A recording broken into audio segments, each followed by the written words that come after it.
Good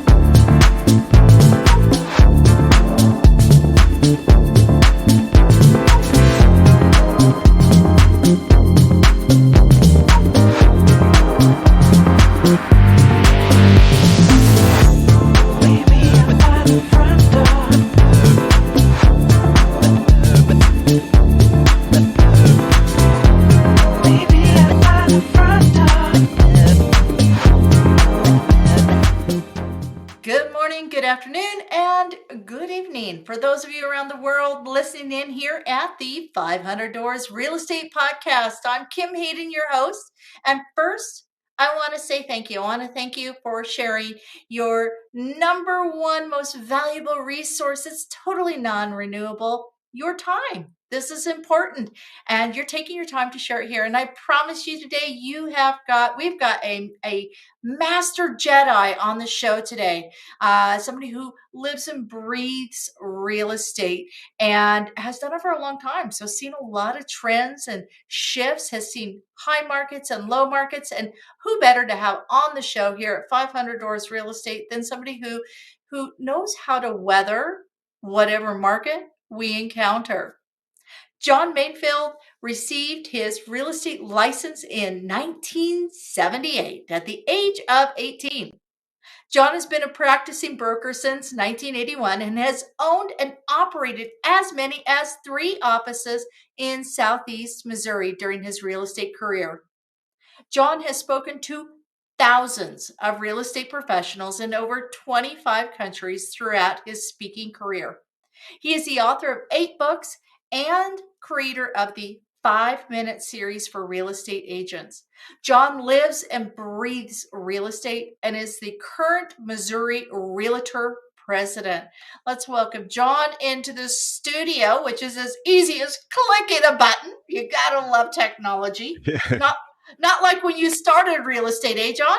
That's right. Yes. I was thinking about that yesterday. I was attending a Missouri Real Estate Commission instructors workshop, and I thought, this is my 35th year. I started teaching real estate in 1987, and was just thinking back about how things have changed with technology and, the way we used to have to practice real estate because we thought the fax machine was like the coolest thing ever. And I was laughing because I thought there were brokers who you would have a contract and you would call, you would try to fax it over and they would say, hello, hello. And they would realize it was a fax and they had to like punch a button or run over and plug the fax machine in. And it's like, times Oh, have yeah. changed. Yeah. Oh, yeah. I do know a few agents who still have, a few brokerages that still have a fax machine Yeah. on there, Yeah, and which is there's and I do hilarious. too, but you think about, I mean, I remember when I would teach Palm Pilot courses, and people in the room would just say, "How did he do that?" And they would be so amazed, but yeah, I love technology, and I think that as real estate professionals, we have to be willing to adapt to Yeah. changes. Absolutely. I mean, I came into the industry in 99 and I remember starting when we had the books that would come out every Right. Monday. Yeah. Yeah. you know, and that was around, I was literally at the cusp of when we were moving from the books to a program. So not the internet, but a program. So I get it. I do sometimes miss my forms in with the carbon copies and where we would sit on the Right. curb and at 11 o'clock at night. And because you got to meet so many people in person Yeah. Yeah, and, you you did. know, And a I lot of people don't realize, I mean, at one time, just what you said, our listing contract was 1 page, or the sales contract was 1 page, and you would write a contract on the hood of your car. And, it was like, those were different days, but very different days, very tactile days. yes. I'd like to go through. It's interesting because you started real estate at 18, and one of my favorite real estate coaches, Brian Buffini, who I have followed through, I would say the majority of my career, started at 18 also. So there must be some sort of magic in just knowing at an early age. Can you share with us a little bit, John, who you are? Who are Yeah, you? so okay, so my mother, it's kind of interesting, in when I was 14, my dad had been transferred to the city, and of course, I live in a rural community. My sisters and I, we were all so excited because we were moving to the city, and so we had found a house and everything. My mother was a bookkeeper at the school, and my dad's store did so well that they offered him a local closer store to manage because that manager had left. So my mom and dad were so excited. They said, "We're not going to move." And I remember we were so distraught because we wanted to move to the big city. So my mom had to get a new job, and she got her real estate license. So, like most real estate professionals, at one point she decided to open her own company, and she did. And I actually started by going around and taking pictures with a Polaroid camera, and we would shake it like a Polaroid picture, and, pull it up. And I put signs up and took pictures and listened to a lot of, I know you're up in Canada now, listen to all my favorite Canadian rock groups like Rush and April Wine and different ones. Lover boy, who's doing another tour. That's right. Yeah. And so literally, when I turned 18, Missouri changed the law to where you only had to be 18 to get your license. And my mom told me, and I said, okay, I think I'll get my license. And back in 78, 79, 80, I mean, you could make good money. And I was like knocking it out of the park as a newer agent. It took me a little while to get going. And then interest rates went up, and I had my sights set on Hollywood. I wanted to go into broadcasting and film. And so I'm away at college, and my mom, I remember calling home, and interest rates are like 20%, and everybody was getting out of the business. And I said, I can come home and help you out, which I did. And just fell in love with real estate and decided to switch majors to business. And, here I am 44 years later. Wow, 44 years. I mean, let's just put this into perspective. According to the National Association of Realtors, the average real estate career is 7 years. Yeah. If you make it past the 87% washout rate in the first 36 months.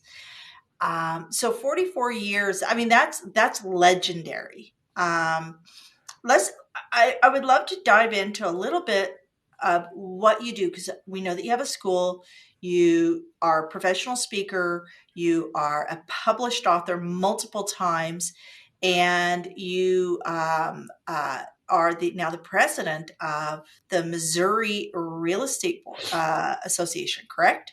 That's So correct. Yeah. that's amazing. And just so everybody, everybody knows that I live in Canada, but from Wichita, Kansas. So Missouri was like the Ozarks were, growing up, our Right. backyard. Yeah. So I love Missouri. It's a beautiful, beautiful state.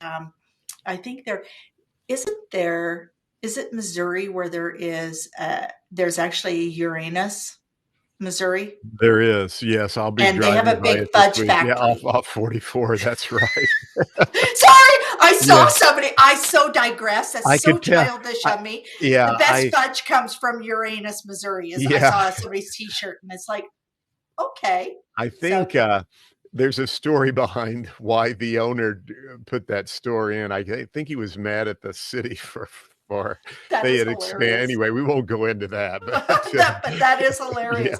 But but, every state has a funny story. Every yeah, state it has does. a powerful story.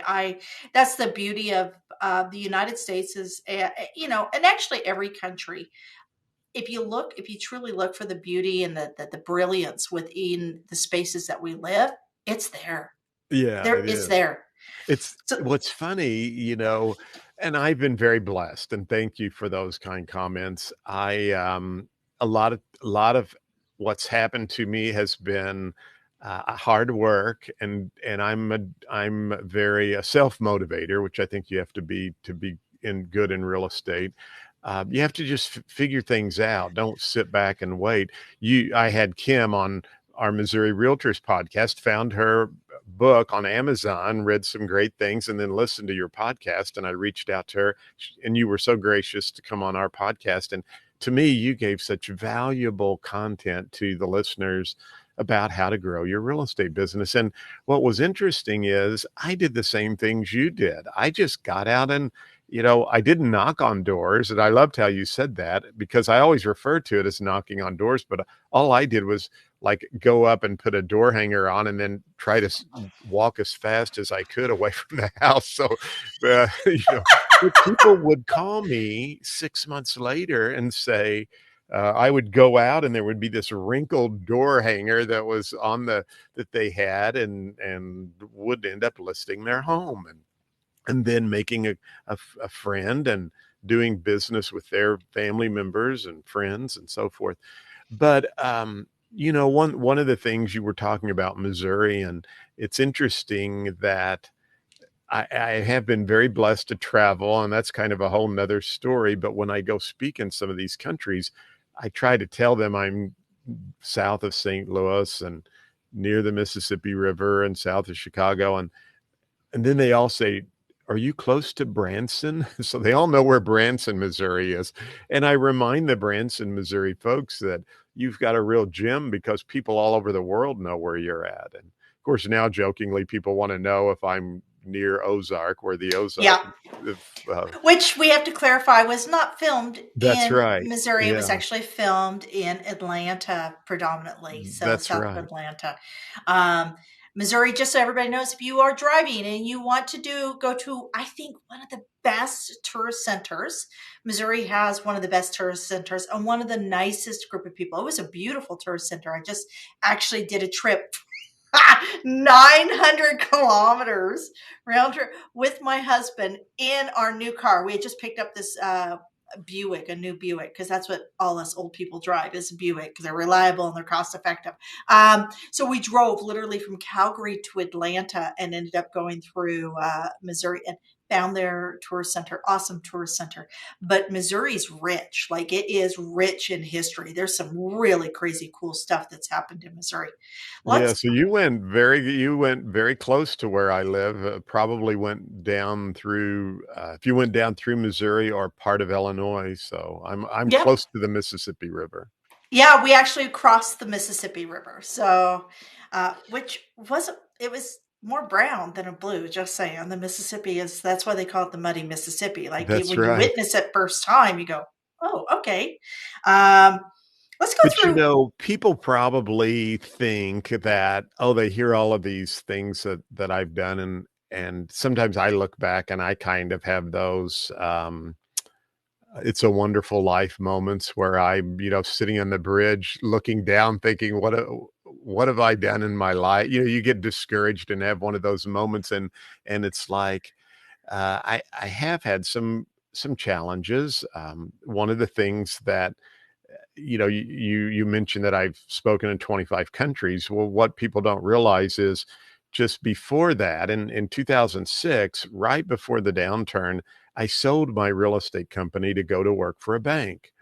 And so my wife and I purchased a pick your own blueberry blackberry farm. We built our dream home. We have 80 acres sitting on top of a hill.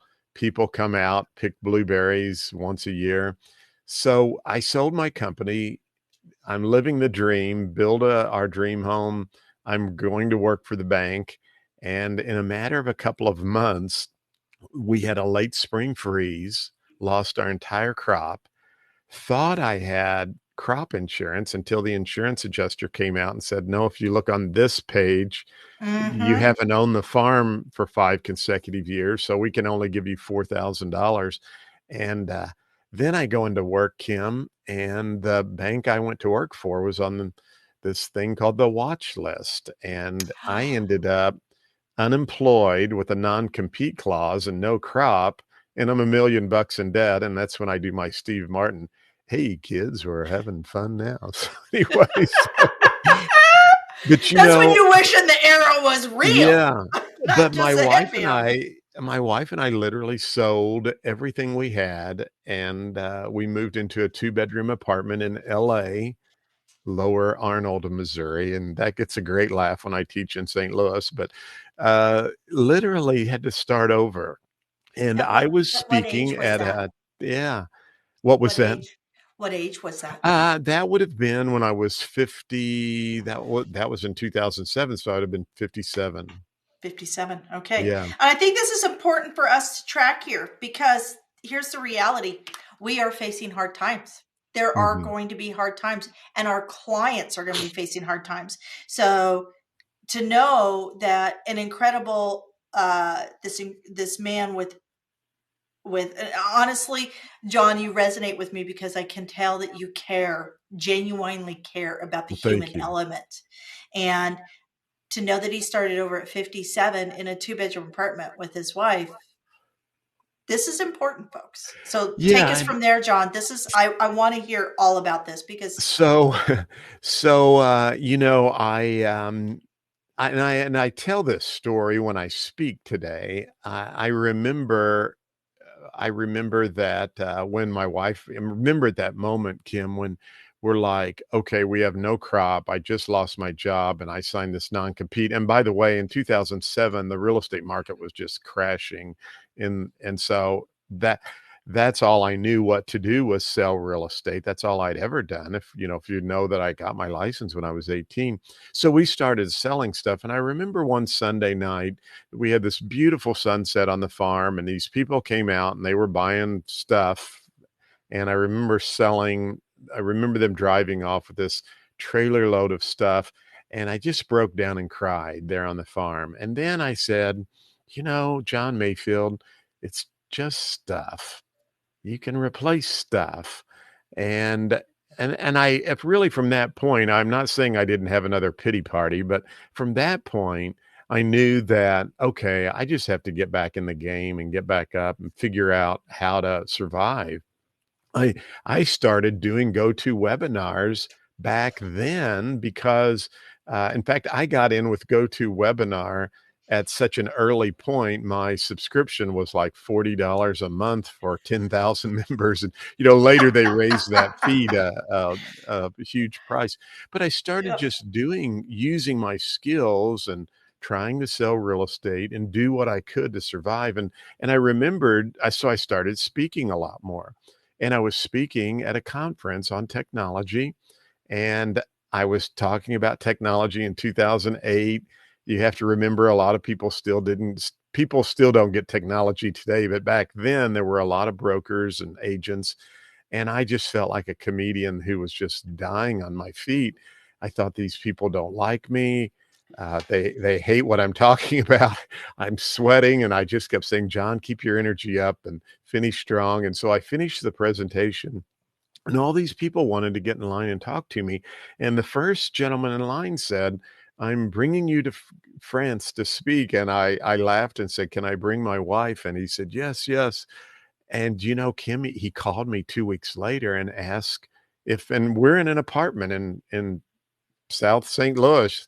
And he said, can you come and speak? And so my wife and I left St. Louis International Airport. All we had in our bank account was $135. And I fly to speak in LA. And they always say you're only one person away from someone who can change your life. And I think we have to remember we are only one person away from someone's life we can change as well. absolutely.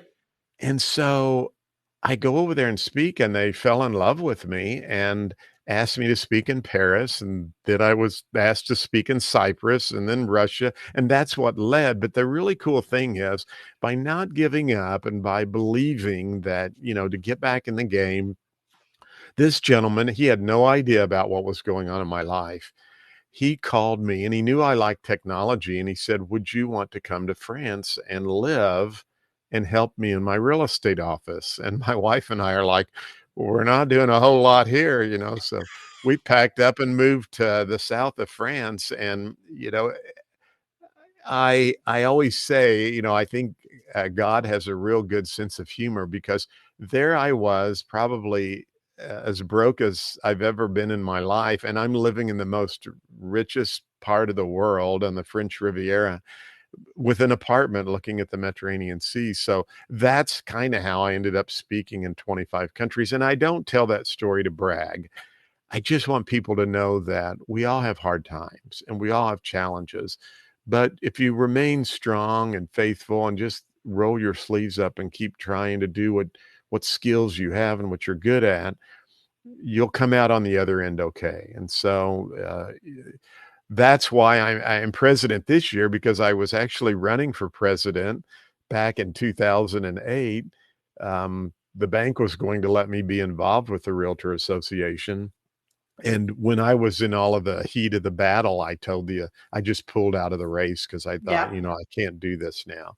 The And shame and the embarrassment yeah, and exactly.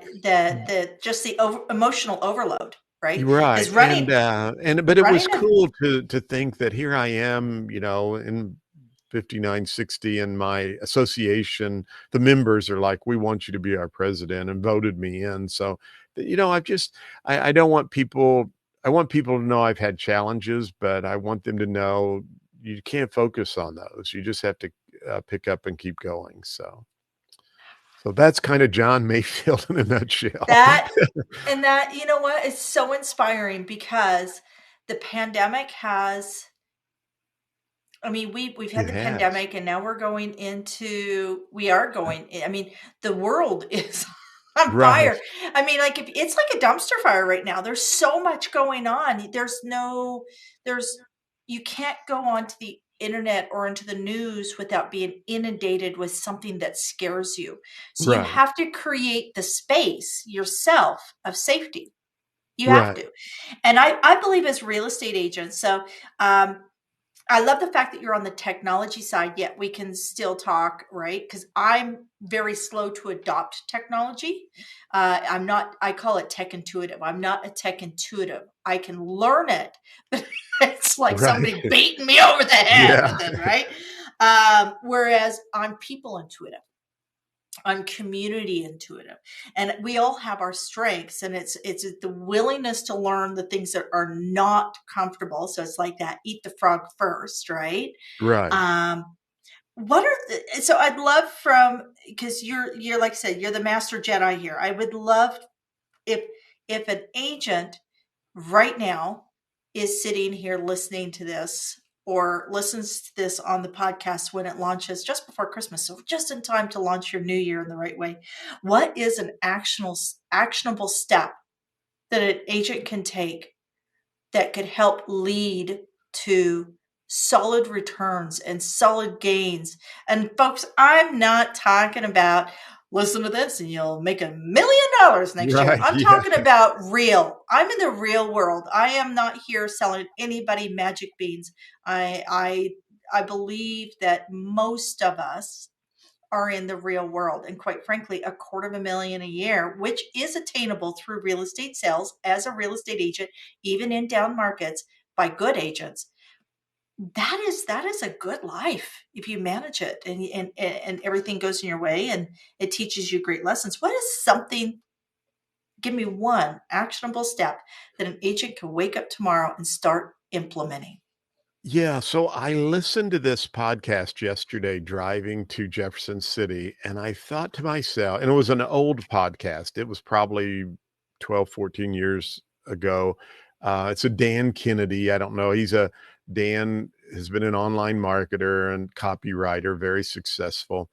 And so I'm listening to this podcast, and I thought, wow, we forget about that as real estate professionals. And what this gentleman was talking about on Dan's podcast is authority marketing. And what he meant by that is, and he said, and the important part is you have to be the authority in your local marketplace. Don't worry about trying to be the authority to the masses, but if you can, there is so much money to be made in your own local marketplace.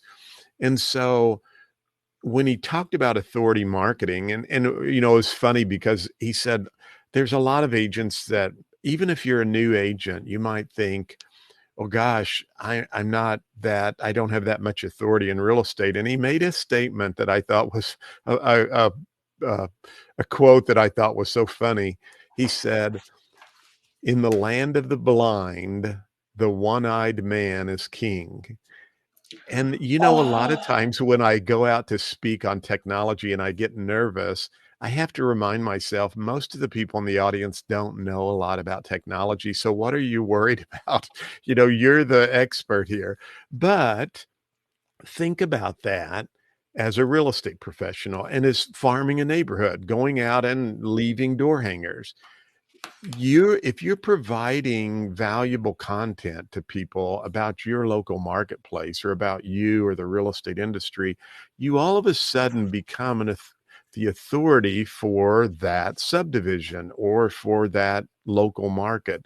So the actionable step I would take is first of all, develop a game plan of news items and information that you can begin distributing in your local area, whether that's on door hangers, whether that's on in postcards, whether you do that on social media using TikTok or Instagram Reels or post, but you can become an authority expert. And really, when I look back on my career, it's kind of like you're running for political office. It's like if you can get your name and your picture out there, the more you can do of that, the more it helps. I mean, one of the books I wrote, 5 Minutes to a Great Real Estate Letter, I put some press releases in there. And I said, you should put a press release when you go to a conference, or if you go to the National Realtors Conference, send a press release that you attended. I would do things like that, Kim, and the paper would print it. They're always starving for content or information, and someone would have me come out and list their house because they saw that post. And quite frankly, Facebook does the same thing, or Instagram. So that's my advice I would give is yep. really figure out how you can be that local authority expert. And I think that there's some big wins there you can have. I'm working with a local real estate agent, so I want everybody to close their eyes and visualize this gentleman. And I'm so incredibly honored to be part of his training team because I don't believe you can learn everything you need from one person. I believe that it becomes you need mentors in all sorts of different areas. But this gentleman I'm working with on that community authority, right? So this gentleman has moved from India with a wife and a toddler. They are expecting a second child. He was a doctor. He was a dentist in India. His credentials do not translate here, transfer here, but he's super happy about that because he never really wanted to be a dentist. In different cultures, you are told you're going to Right. be a doctor. So pick Right. which field you want to go into. So here it's opened up everything. Now he has tech. He is tech intuitive. This guy, he's got a contract right now with a tech company helping them. He has turned me on to some great apps and programs to help that are really easy to use. But I've been working with him. He's been licensed for 90 days and he just wrote his second offer, all Wonderful. from community events. One was a community picnic that he participated in, and one was a community so one was a geographical community, and that's something that I think we need to talk about is building community. You have your community of geography, your community, for him, his community of origin. These are other new Canadians. And we have our communities of interest, our communities of faith. I do an exercise where I need you to identify 12 people that you can reach out and have coffee with in each of your 8 communities. And I believe that we all, because we're all, I haven't met a human being that's not like super cool and has something interesting and has a Right. unique thing going on. We all have 8 communities within us, right? One is your community of volunteerism. Here's a tip for every person listening, and this is a volunteer.org American stat.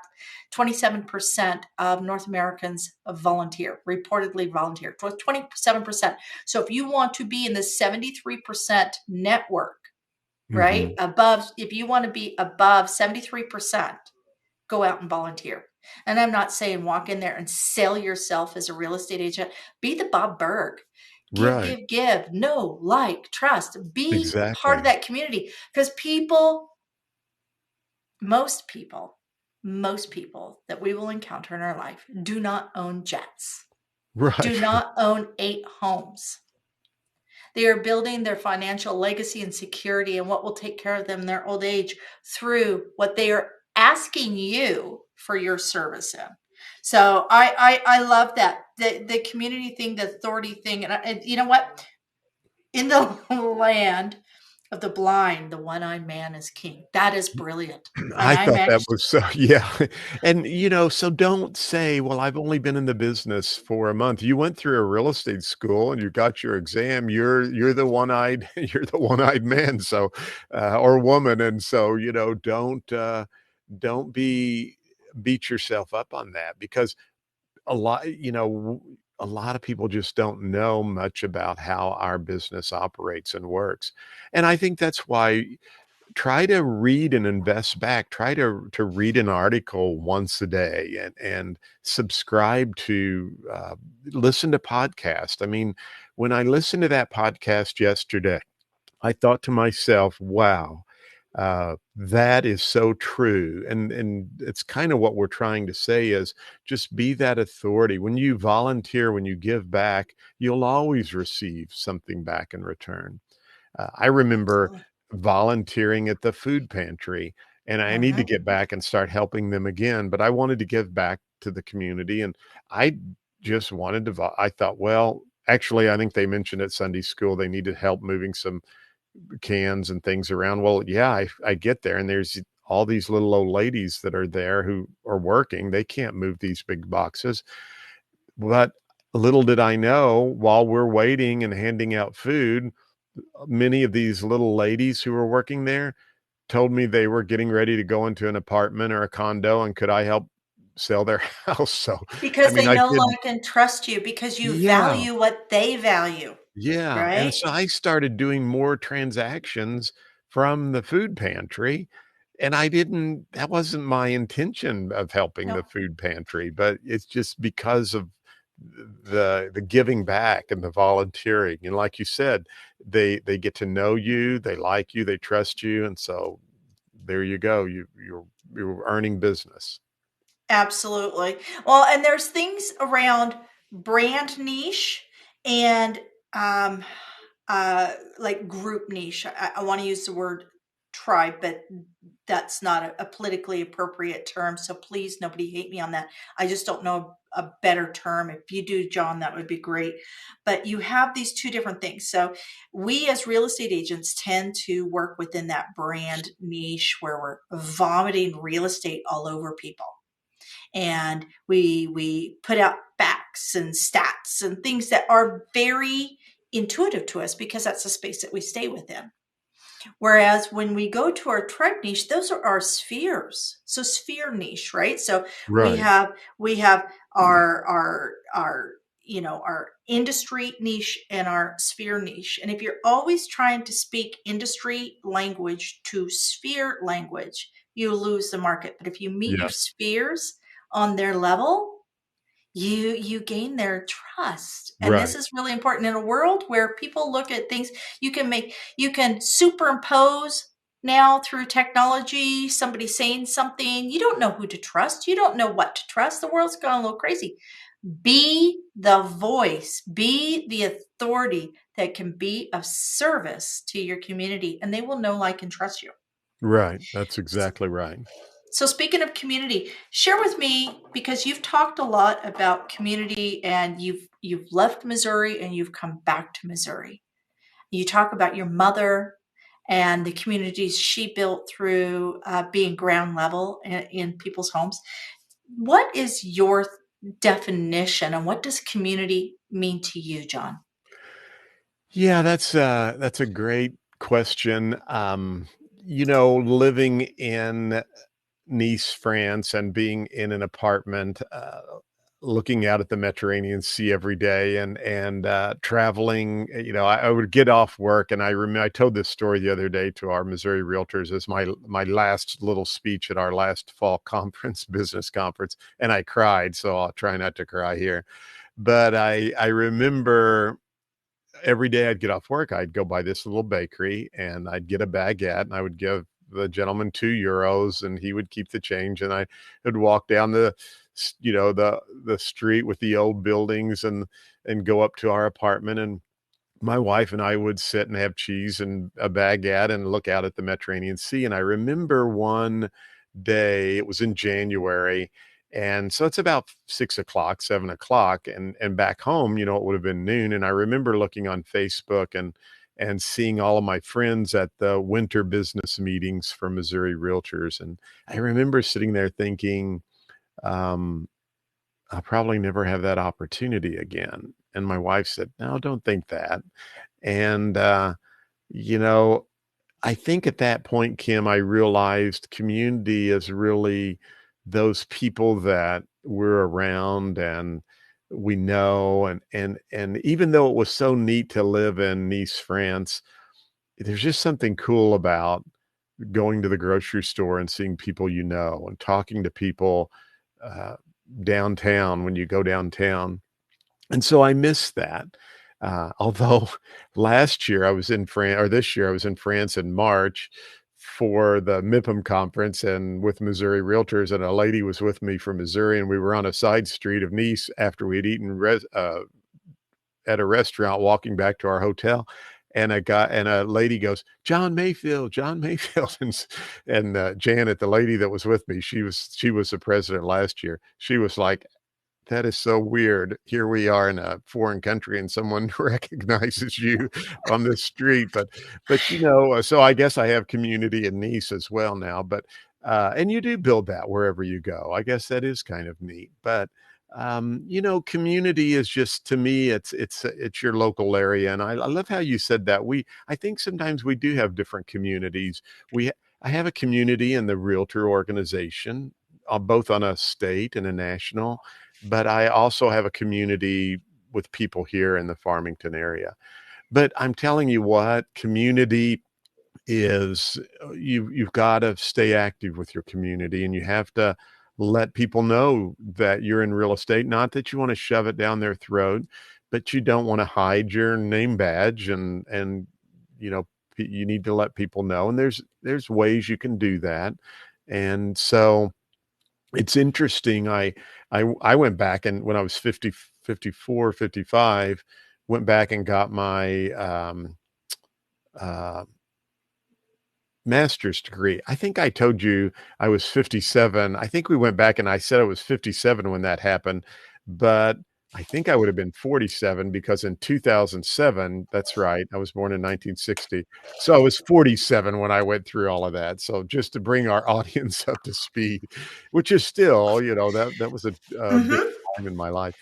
But anyway, I went back and got my master's degree when I was 54. And there again, I thought to myself, "You're too old to go back to college." And I always wanted to get my master's degree, and I got my degree in real estate. So my thesis paper was on what do successful real estate agents do to market themselves, or where do they get their business, and interviewed successful agents all over the country. And the bulk of the business comes, and NAR shows this as well, but the bulk of the business comes from your sphere of influence or your community, those people So it's so important to work that group and be involved. That's kind of a long, drawn out answer for your No, question, but nope, that's perfect. That's perfect because I do believe that a lot of people are so busy posting new listings on Instagram that they are speaking, they think they're speaking to everyone, whereas they're actually speaking to no one. yeah. And And it's really fascinating to see a lot of people come in thinking that they're going to do an entire social media initiative and don't realize that they have no substance behind that social media initiative. that's a great point. And the other part of that podcast I listened to, or it was one of those on Dan Kennedy's, but he's a copywriter. But he said this, and I think you're onto something, and I really want the audience to know this, because I think it applies to posting content online or sending out letters. But but he said you need to write copy as if you're in the shoes of the person who's going to read your post. What's going through their mind? Or, are they, if you're sending direct mail, you have to visualize that they're standing by the trash can while they're going through their direct mail. And what is that piece that's going to make them stop and open it and look at it? But when he said, write to them about what's going on in their lives, I think today people are Yeah. thinking about what you said. What's the economy? How's the real estate market going to be affected? Is my price going to go up or down, or what's happening in our local market? There's Yep. so many things that we could write and post and talk about that would be beneficial that we're not doing. And share who you are. If Exactly. you love golf, put it in golf analogies. If you Yeah, love to bake, put exactly. it I that's what I did. I had Kim's Kitchen. That was my entire Yeah, thing. Why? Because kitchen's the heart of the home and I sell homes, not just houses. And I knew what my market was and I knew who my audience avatar was and I always try to put I still have people even though I have been retired out of frontline sales for the last 2 years, I still have people go, "Oh, I have that recipe in my recipe box," right? yeah, So share who you are. People do business with people they know, like, trust. And if you have not read the Bob Burr book of Go Givers and Go Givers Sell More, please, you know what? Do yourself a favor because it does share that you're having a conversation with that seller. And by the way, I'm a listing specialist, so I always pre-frame everything in the listing perspective. But you're having a conversation with the seller and you're having a conversation with your team and your spouse and your bank. You're having all these conversations. Well, guess what? They are too. yeah, So in a single conversation, there could be a dozen conversations. So be patient and share. Allow exactly. them to know, like, and trust you. Yeah, Okay, books. I really quickly want to dive into books. I know that you have a gazillion books, but these are the yeah, ones that really popped out to me because 5 minutes does not feel like it will overwhelm me. It was funny because I always talk about 500 doors, and I just had somebody. I have a coach. Everybody, if you don't have a coach, you're not going to the Olympics, folks. So I have a coach, and my coach goes, 500 doors feels really big. And it's like, I know, but that's the reality. If you have 250 or 500 doors in your community that you can serve regularly and authentically, you can build a business. And I really liked this 5 minute series you have. And in here is the 5 minute real estate letters. Tell me what inspired you to write these because for me, I immediately attracted because it's like, oh, I got 5 minutes. yeah. So the book, it's the one between the green and the white book. It's called 5 Minutes to a Great Real Estate Sales Meeting. That was my first book I wrote, and I was at my daughter's, holiday program at school, and I'm sitting there thinking about my sales meeting for the next day, and I had one of these John Mayfield, "Shame on you. You're supposed to be focused on your daughter's, choir program, not thinking about your sales meeting." And I always wanted to write a book. I love to write. I'll be honest, my grammar's probably not the best, but and my spelling, but with computers today, you can write anything, but I've always had a creative mind, and so I thought to myself, wouldn't it be, and here's a tip for writers too. I always wanted to write these big business novels, and I went to a writer's workshop and they said, write about what you're good at and what you know. So I thought, well, I know real estate. I'll focus on that. And that's when I started getting published in some magazines and different things. But I, um, I thought to myself, wouldn't it be cool if I could develop a template, 52, one for each week, sales meeting ideas for brokers, where all you had to do was take the meeting and just follow my roadmap. And if you want to add some of your own little items to it, you could. And so I was at an NAR conference and I was buying a book from an author, one of the vendors. She had a name badge on that said acquisitions editor. And I said, hey, I've got a great idea for a book. Like she probably heard that 1,000 times, over those 2 days. And she said, oh, really? What is it? And I pitched it to her and she said, I like that. send me a proposal. And she gave me her card, and I'm like, proposal? Now what do I do? So I think I have the book back here and how to write a nonfiction proposal. And I sent it to her, and she, asked some questions, and we went back and forth for about a month, and they gave me a contract and published the book. And it was very successful. So then I said, why miss out on a good opportunity? I said, I think I could come up with some other ideas for 5 minutes for a 5 minute series. And they loved the idea. And so we did the letters book and did 5 minutes to a great real estate ad, which I still use today in my MLS copy um, that I use. And so that's kind of how all of that came about. And, you always take right behind me. I don't know if you can see, but this book right here is 21 mistakes real estate brokers make and how to avoid them.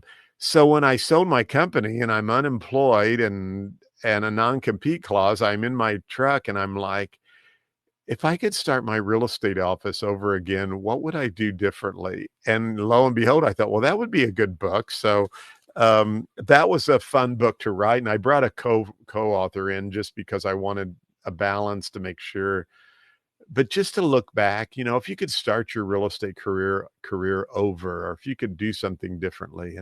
And so that's kind of how all the book series went. And so And now we're actually, my daughter's helping me, and we're putting all the sales meetings. I kind of have a membership site we're working on and provide some training for their agents. So that's kind of exciting. amazing, amazing. And what's fascinating is the average reader only reads about 30 minutes at a time. It's called fractional reading. This is a new Right. study. So the doing smaller bite-sized chunks for your audience, know your audience and give them smaller things. That's why the collaborative books are so popular because doing Yeah. networking books are it's a great way to network through the most select board, which is Amazon Author Central. Less than 5% of North American adults are actually posted in Amazon Central. Um, and it really, I think authorship, one way or another, even if it's only in a collaborative space, it proves that you're willing to put your time, effort, money, energy, insight, inspiration into actually putting it in a formalized platform. Yeah. Um, John, you just mentioned I believe I'm going to pull this back up. Where can people reach you? We have the globalrealestateschool.com. Yeah. Is that the best place for people to get a hold of you? That's the best place for people to get a hold of me. Just go to globalrealestateschool.com. I also have a website that is johndmayfield.com. I should have registered John Mayfield, but John D is in Delta Mayfield.com. That's kind of my business tech guy, but my real estate school is really taken off. We're in 9 different states, and we provide training materials for uh, any state in the U.S. So I've got test materials to help you pass the test. But yeah, that's the best place to. They can find my podcast there and my YouTube channel and different things. Amazing. All right. So I always ask, can you share with us a quote that really inspires you? I love to collect quotes. What would that Yeah. be? So my mother's quote, or she always reminded me, is "All sunshine makes a desert." And, that just always we have to remember that you're not gonna and through my trials and tribulations, I quoted that a lot. Is just to remind myself that not all sunshine makes a desert. And there was a song I still listen to all the time by Norman Brown. He's from Kansas City, a smooth jazz artist, but he had a song called "Better Days Ahead." And I always played that song. And when I told that little story about the baguette and being in France to the Missouri realtors that day, that I cried, and there were about 400 or 500 there, I I remember we were having some technology glitches during the voting, and I asked them to put some music on, and believe it or not, they put on Norman Brown's song "Better Days Ahead." And I reminded the group there, I said, I used to listen to this song all the time during my blueberry tribulation, just to be reminded that there are better days ahead. And what's interesting, Kim, is the very next day I had two people who were in that room. One was a sound person, he wasn't even a realtor. And they both sent me emails and said, "Could you tell me the name of that song? Because I just would like something to help keep me motivated." And so we all go through challenges. And you know what? Just remind yourself, all sunshine makes a desert. You're going to have some rainy days. It just helps us grow and do better. I couldn't have said that any better. And that's it for us today here at 500 Doors Real Estate Podcast.